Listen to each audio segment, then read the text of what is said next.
अस्सलाम वालेकुम। इस तरीके से हमने बिच्छू को छेड़ा है, इंडियन डेथ स्टॉकर को। ये देख रहे हैं, ये इसका वैनम है। इन जगहों पर इसने डंक मारा और ये जहर छोड़ा है। देख रहे हैं, ये जहर है और ये बहुत महंगा बिकता है। बहरहाल हमने तो शौकिया पाले हुए हैं। ये जहर, खालिस जहर, बिच्छू का जहर, ये आपने पहली मरतबा देखा होगा।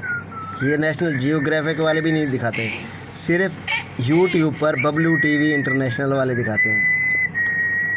देख रहे हैं,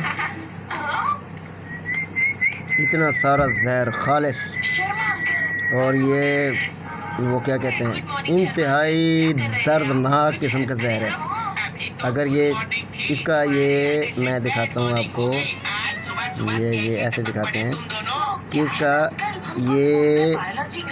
ये वाला, ये छोटा सा हिस्सा, ये छोटा सा हिस्सा, ये भी अगर टच कर जाए, इंजेक्ट हो जाए इंसानी जिस्म के अंदर, तो ये 3, 4, 5, 6, 7 दिन इंसान को तड़पा के रख देता है।